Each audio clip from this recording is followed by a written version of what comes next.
बीता हुआ कल मंडे यानी 18 जनवरी 2021 को बॉम्बे हाई कोर्ट ने 251 पेज के judgement Sushant Singh Rajput death case में मीडिया ट्रायल्स का गाइडलाइंस जारी किया, जिसमें कोर्ट ने कहा कि मीडिया को ऐसी रिपोर्टिंग अवॉइड करना चाहिए जहां इन्वेस्टिगेशन चल रहा हो ऐसे फैक्ट्स पर जो पब्लिक इंटरेस्ट हो, और ना कि जो मीडिया के अनुसार पब्लिक जिसमें इंटरेस्टेड हो। तो आइए सबसे पहले समझते हैं कि मीडिया ट्रायल और कोर्ट ट्रायल ये होता क्या है। कोर्ट ट्रायल उसे कहा जाता है जहां केस की सुनवाई बाकायदे तरीके से होता है। अगर सिविल मैटर है तो कोर्ट की सुनवाई सिविल प्रोसीजर कोड 1908 के अनुसार होता है, और अगर केस क्रिमिनल नेचर का है तो कोर्ट की प्रोसीडिंग्स क्रिमिनल प्रोसीजर कोड 1973 में दिए गए तरीकों से किया जाता है। और एविडेंस, विटनेस यानी साक्ष्य, गवाह वगैरह किस तरीके से कोर्ट के प्रोसीडिंग्स में शामिल होंगे ये तय करता है हमारा इंडियन एविडेंस एक्ट 1872, भारतीय साक्ष्य अधिनियम। ये था हमारा कोर्ट ट्रायल।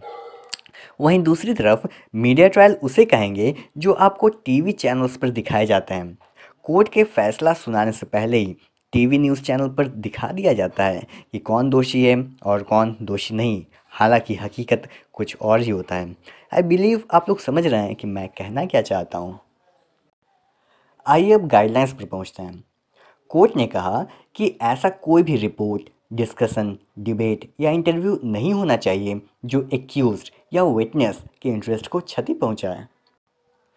जजमेंट में एक लिस्ट दिया गया जो ऑनगोइंग इन्वेस्टिगेशन में पक्षपात कर सकता है, और लिस्ट में दिए गए चीज़ों को अवॉइड करना चाहिए मीडिया के द्वारा।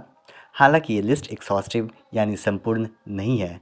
आइए अब इस लिस्ट को देखते हैं कि क्या क्या चीज़ें लिस्ट में दी हुई हैं जिसे मीडिया को अवॉइड करना चाहिए।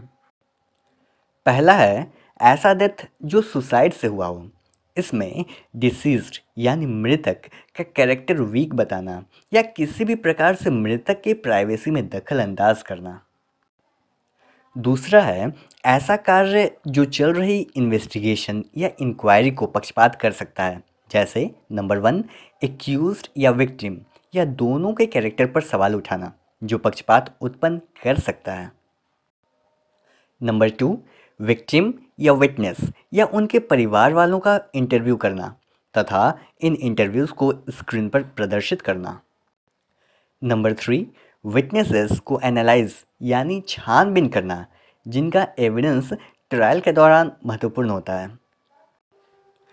अगर एक्यूज्ड ने किसी पुलिस ऑफिसर के समक्ष कन्फेशन किया है तो इस कन्फेशन को पब्लिश करना और पब्लिक को ये विश्वास दिलाना कि ये कन्फेशन एक एविडेंस है जो कोर्ट में एडमिसिबल है, और पब्लिक को इंडियन एविडेंस एक्ट 1872 के प्रोविजंस न बताना।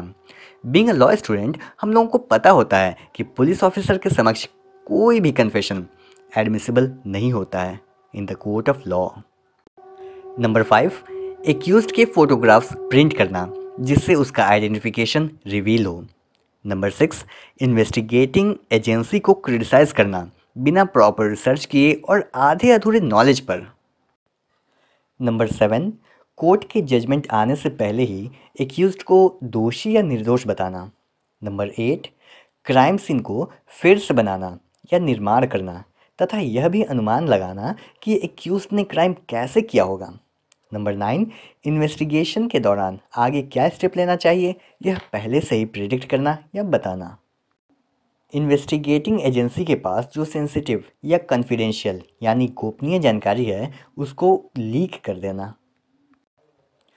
फर्दर गाइडलाइंस में दिया गया कि किसी ऐसे मैनर में एक्ट करना जो प्रोग्राम कोड के प्रोविजंस को वायलेट करता हो, जैसा कि दिया गया है केबल टीवी नेटवर्क एक्ट के section 5 read with rule 6 of cable TV network rules, और यह कंटेम्प्ट ऑफ कोर्ट होगा।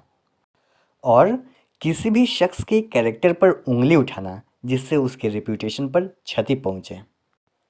एक बार फिर से हम बता दें आपको कि ये जो गाइडलाइंस दिए हुए हैं ये एक्सहॉस्टिव नहीं है। कोर्ट ऐसे एक्ट को भी कंटेम्प्ट ऑफ कोर्ट मान सकती है जो इस गाइडलाइंस में नहीं दिया हुआ है।